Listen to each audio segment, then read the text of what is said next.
Welcome to the Wealth Builders Podcast. I'm Billy Epplehart, and on this show, you're going to hear from industry leaders in business, real estate, and investing. Our Wealth Builder coaches and myself are excited to teach you how to make sense of making money for making a difference. Okay, let's get started.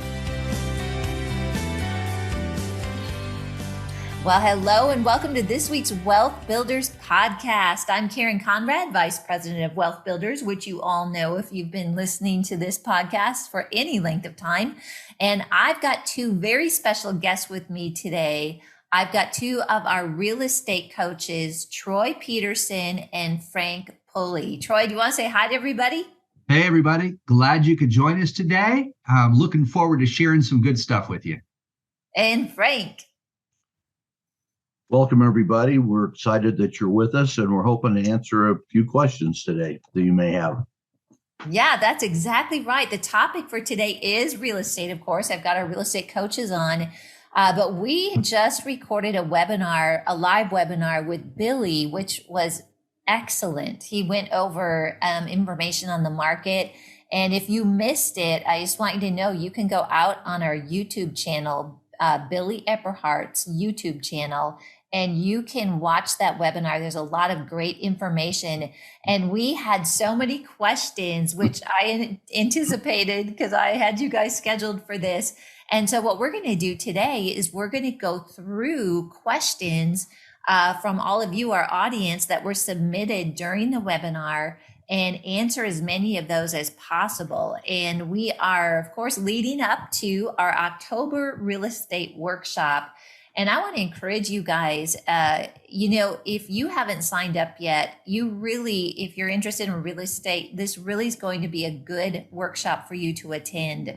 Billy talked a lot on that webinar about it's coming, right? What he's been talking about, meaning the prices are starting to drop, and there's no better time to get knowledge, to get understanding, to really get ready. So when that opportunity arrives, that you are ready to get in the game. So if you want to attend that, I've actually got a code for you. Go to wealthbuilders.org/events, and then you can use the code WB200, which will give you $200 off that workshop. And the best experience is to come in person. We get to see you and you get to spend time with others, but the live stream is a great option as well. All right, guys, are you ready to get started? Yes. Let's go. Sort of like a speed round here of real estate questions. So the first question is from Janelle. And one of the things she's referencing here, she says, how do you find this information? Billy showed a report of various markets, and it listed some of the prices that seem to be overpriced as to where they should be. And so Janelle was wondering where to find that information on the value of the property, wondering about Zillow. Can you trust the numbers from Zillow? And just wondering about overall averages for a specific area. How do you find that information? And so, Troy, I'm going to start with you on that one. What would you say to Janelle and our listeners on how to get that information? Well, Janelle, first of all, kudos to you for wanting to take time to dive into the data. That's one of the most important things any successful real estate investor could know. How do I find the value? Which way is my market going? The cool thing about real estate is you can project it about 6 months in advance, where a stock market could move in 6 seconds. So that makes real estate very nice to be able to look at. Now, when you're looking for data like this, we tend to look at a lot of different sources. You can look at Zillow, but never trust the Zestimate. The Zestimate's either right on or way off, and you never know which one unless you do additional research. With Zillow, you can pull down some additional market reports.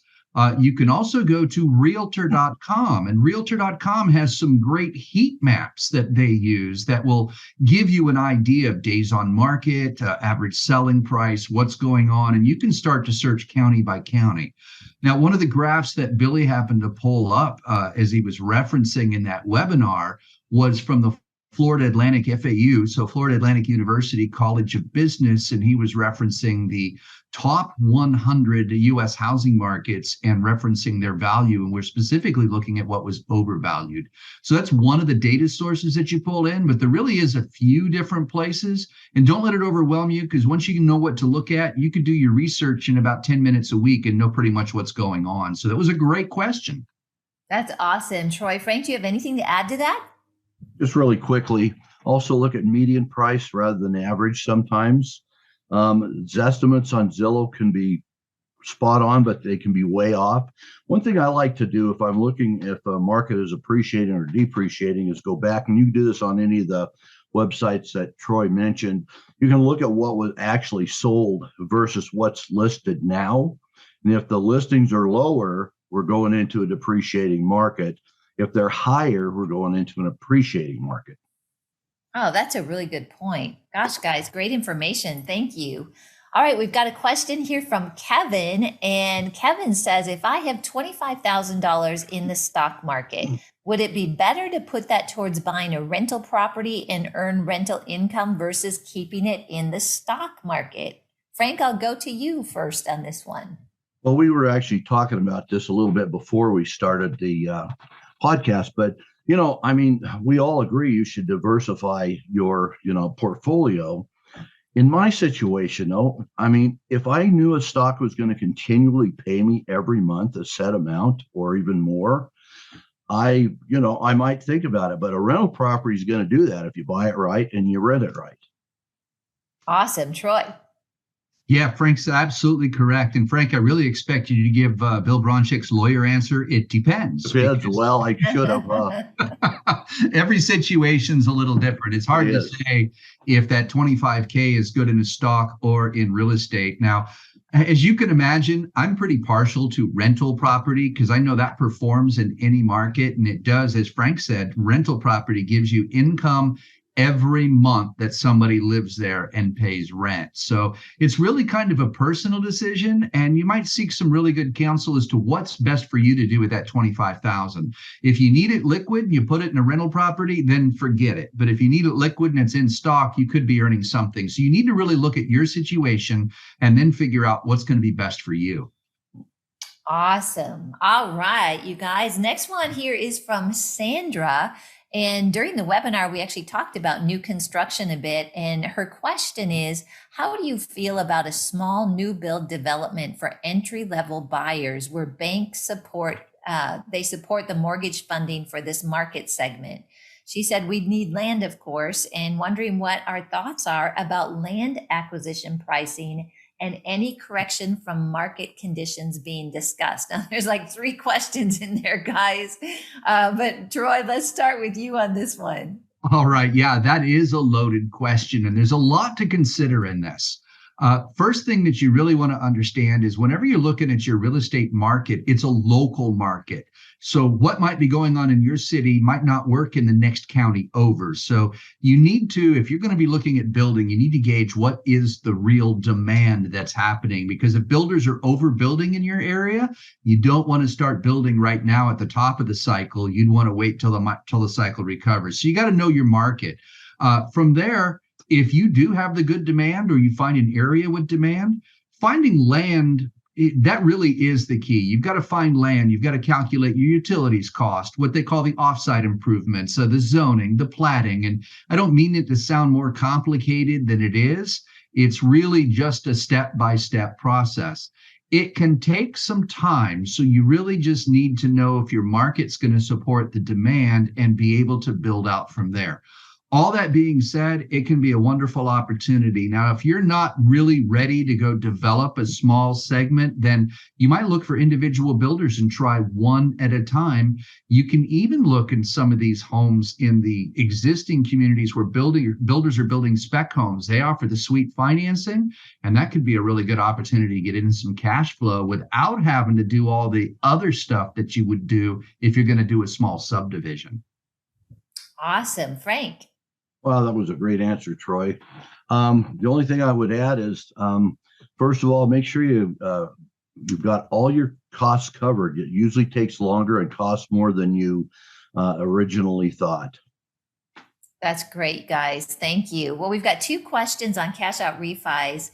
One of them is from David Armstrong, who is a coaching client through Wealth Builders. So, David, we appreciate you and your question.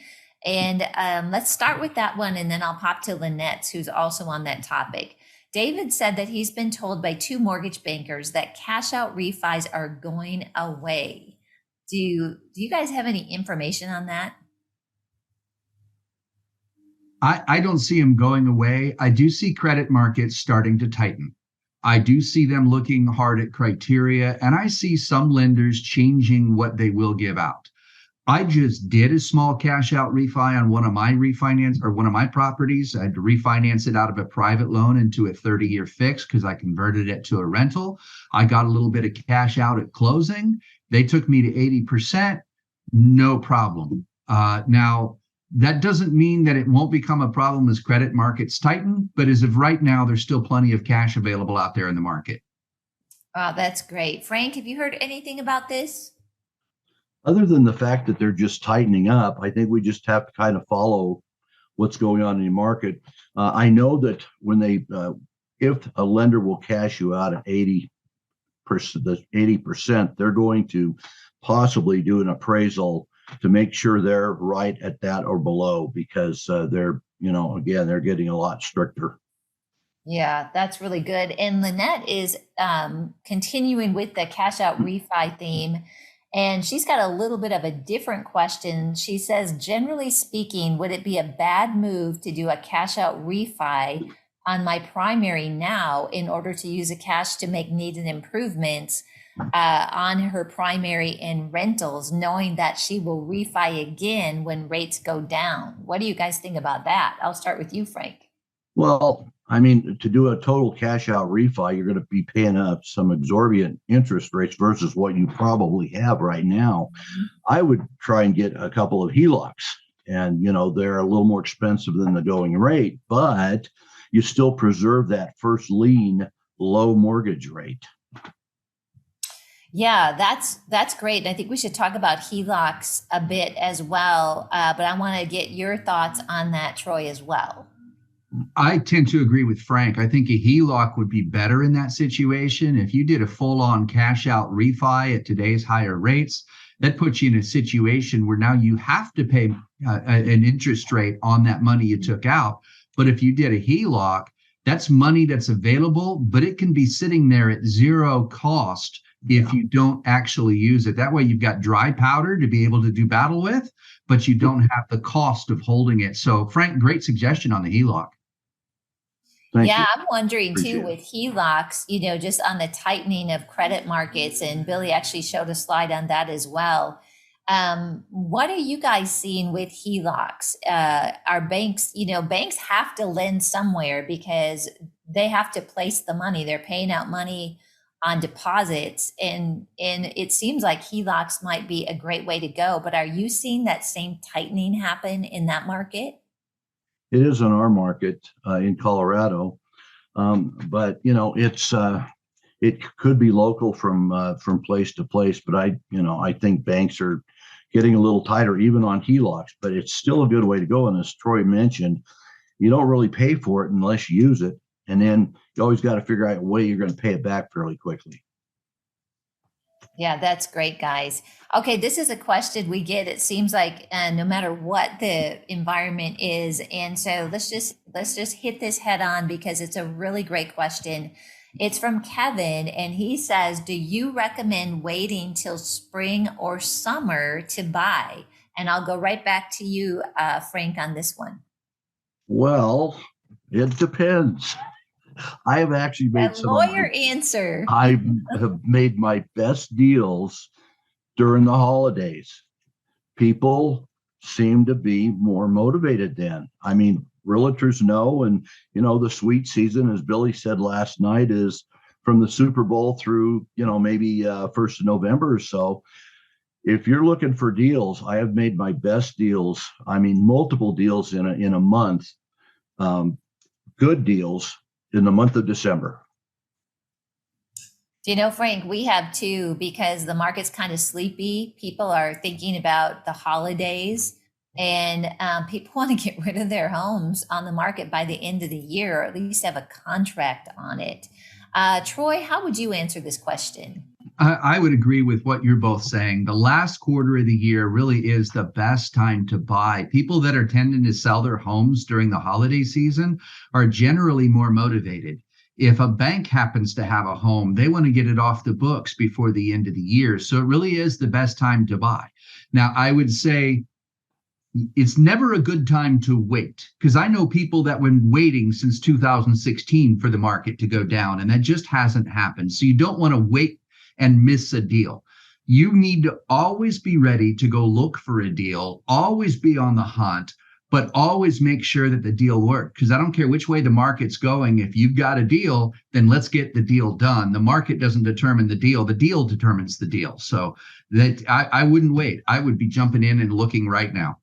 If you're buying something low price in December too, and you're rehabbing it, a lot of times that puts you in the sweet spring market where you can get a little higher price. That's a great point, Frank. That is a really good point. And, one of the things we'll cover this in the workshop. We definitely cover it also in the real estate masterclass, which I'll tell you all about at the end of the podcast. But in coaching too, we really work with the coaching clients when they have deals and potential deals. We analyze that, frontwards, backwards, sideways, every angle. And it's not so much you can't, in my opinion, you can't say, okay, I'm going to start buying in April because I'll find a good deal in April. You really just have to know your numbers, right? You look at trends, like we know we're going into a time that's probably a good time to buy. And if your numbers work, then it doesn't really matter the perfect timing, but you know what you're looking for, whether it's now or whether it's in the future.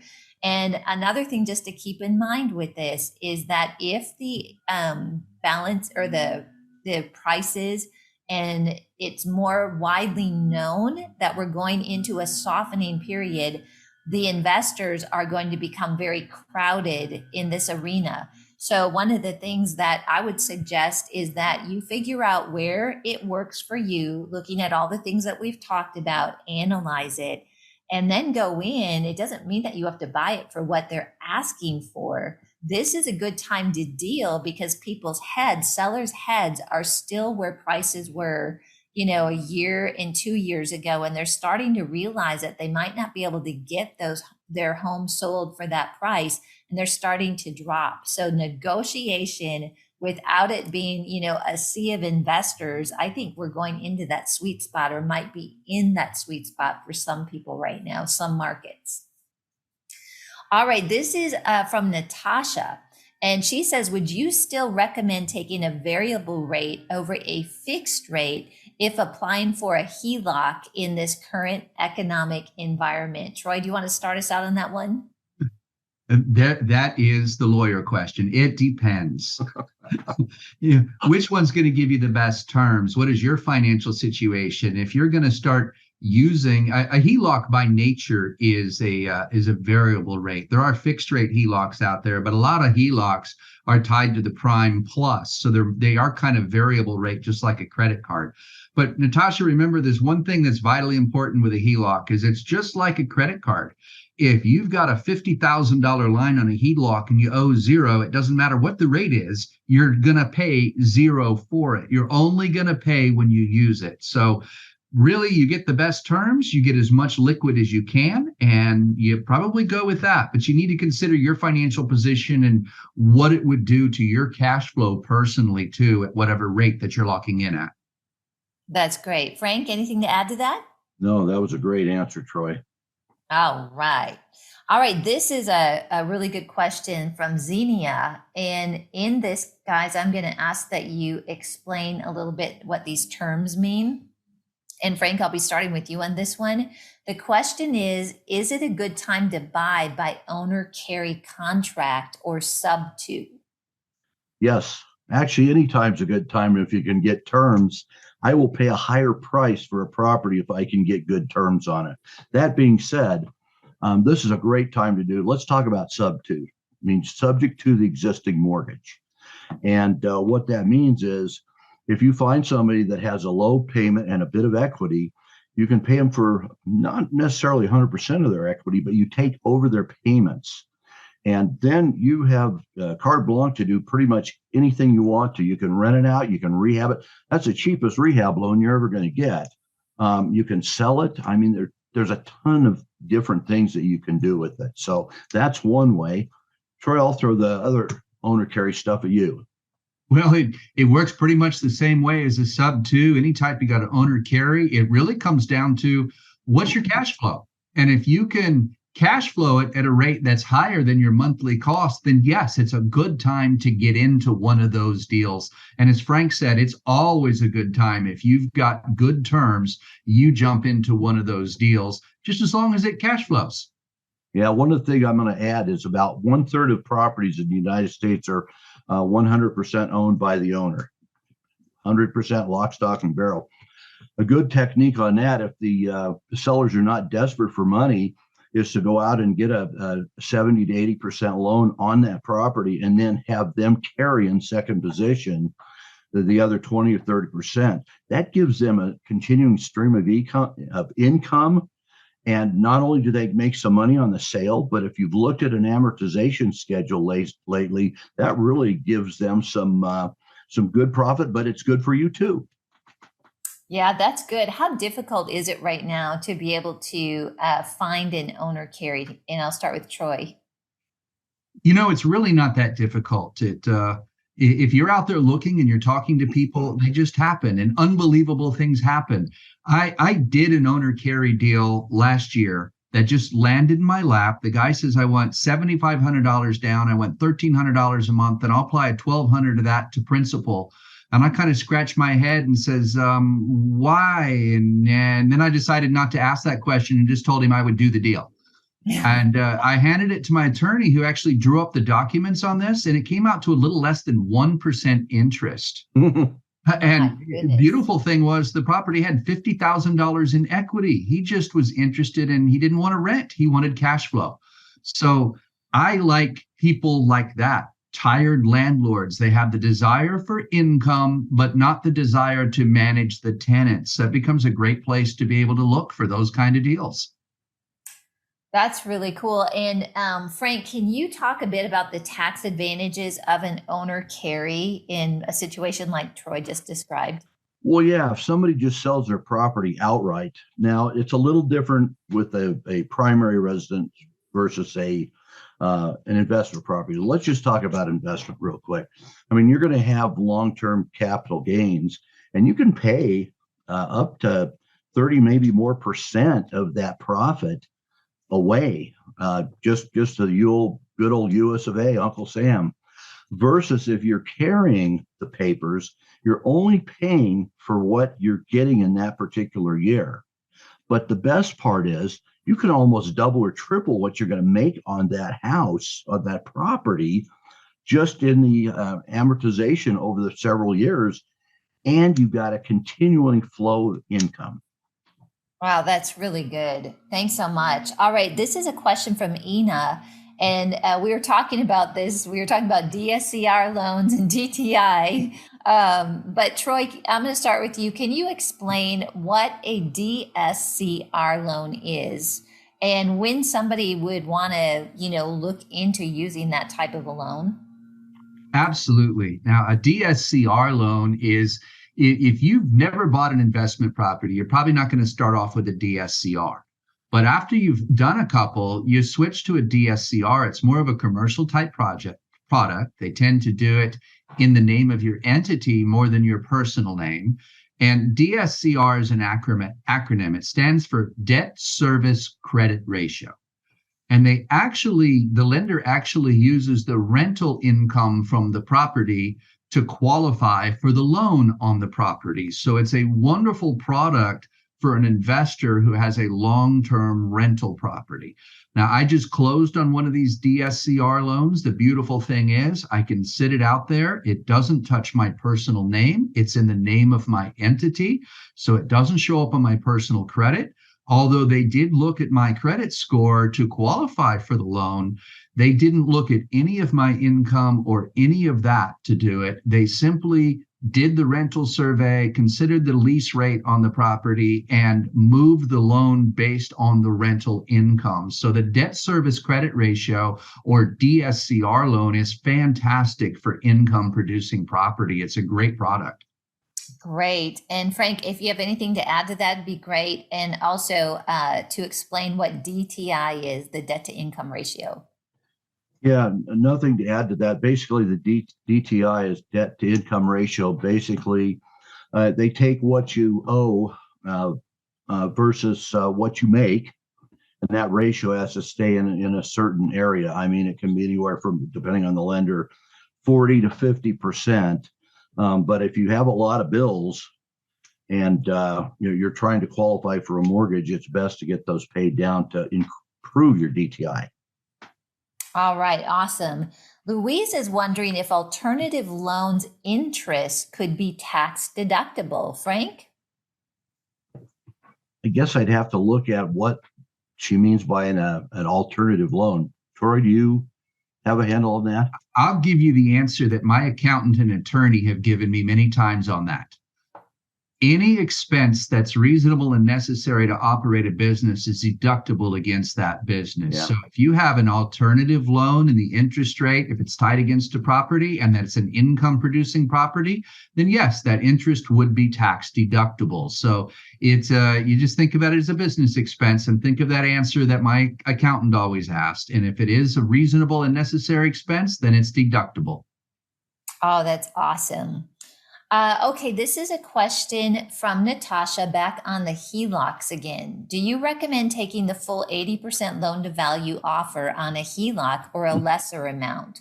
Also, do you recommend rate shopping and applying at more than one bank for comparison?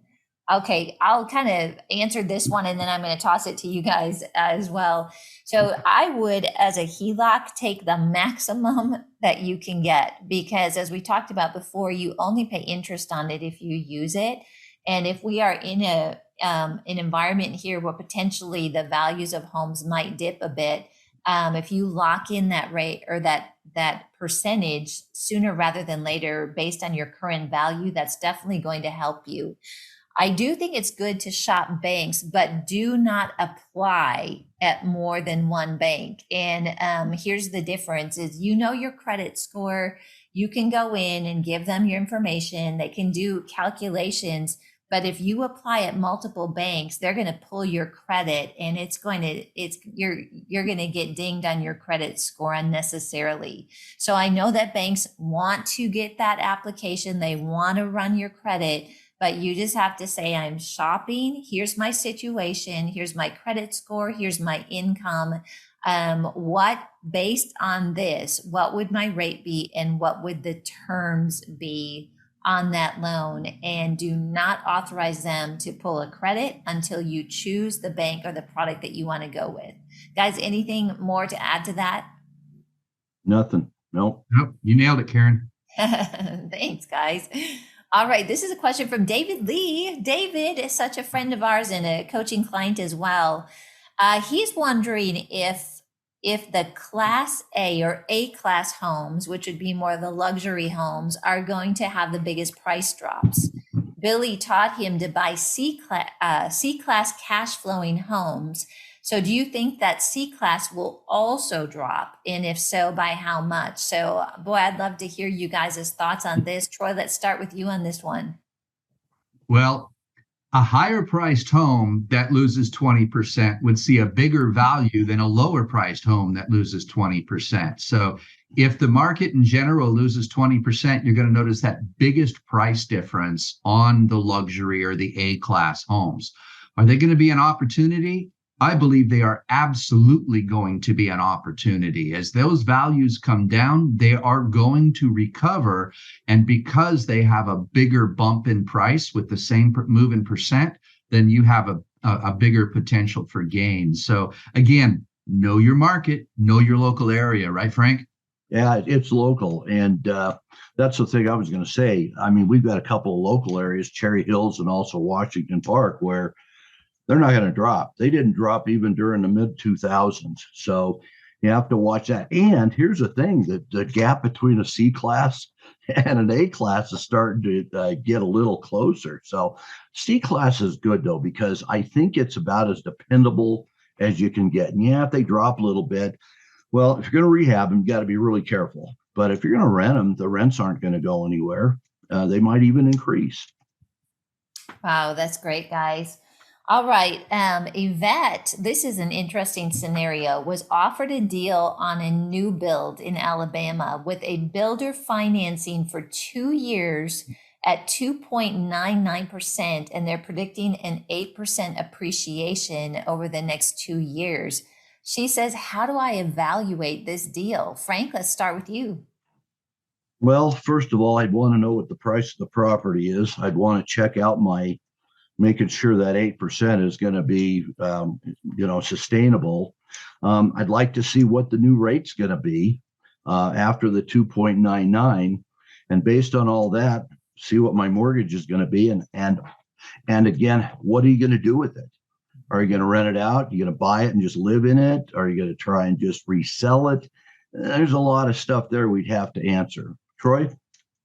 I would agree with that. If you're going to rent it, you need to know what kind of income it can generate. So there's a little bit of analysis on that. You can just look at purchase price versus rental rate and decide if it's going to cash flow. It could be that simple.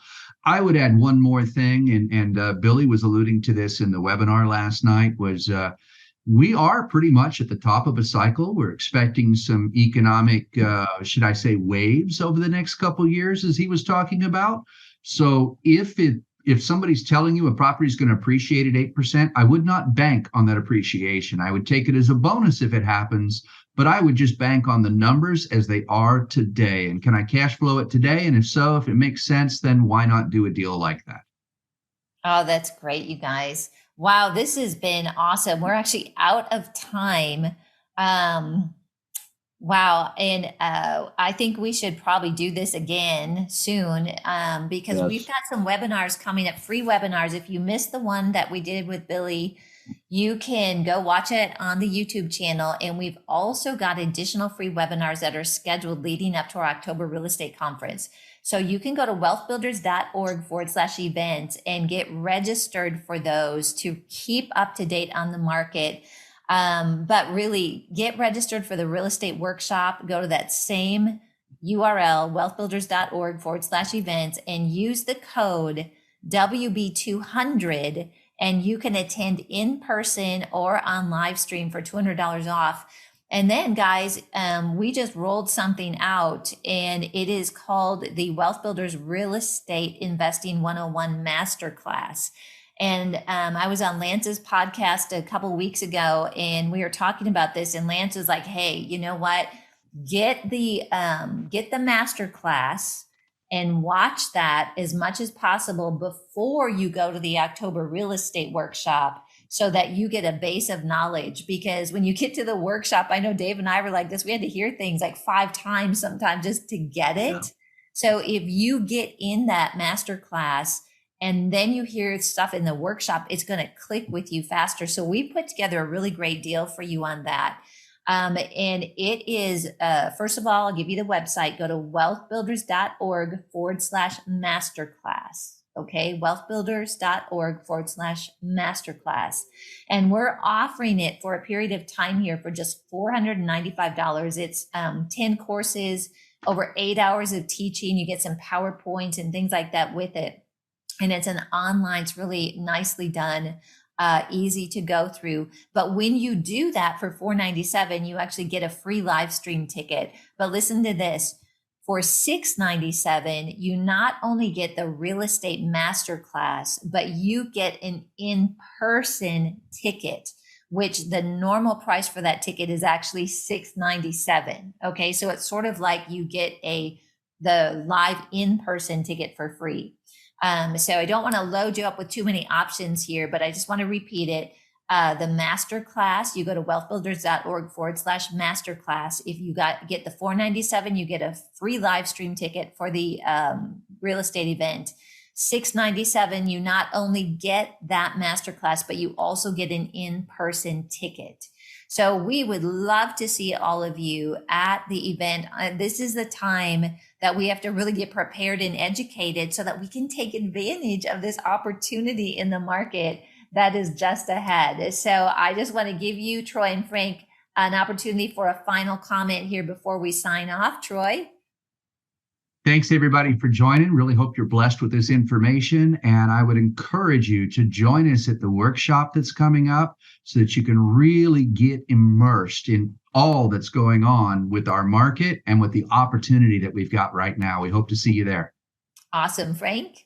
Thank you guys for listening today. You know, a lot of people say, well, you know what, I'm going to kind of wait till the market changes. But if you wait till the market changes, you're not going to have the education that you need to be able to, to pursue it. And so you're going to be behind, and you're going to definitely have a competitive disadvantage. So we'd love to see you at that workshop. Awesome. Thanks so much, guys. And thanks all of you, our Wealth Builders family, for tuning in to this Wealth Builders podcast. We love and appreciate you. Make it a great rest of the day. Thanks for listening to the Wealth Builders Podcast. If you've enjoyed this podcast, please rate and review the show. If you want to learn more about who we are, visit our website at wealthbuilders.org and check us out on Facebook. We'll see you next time.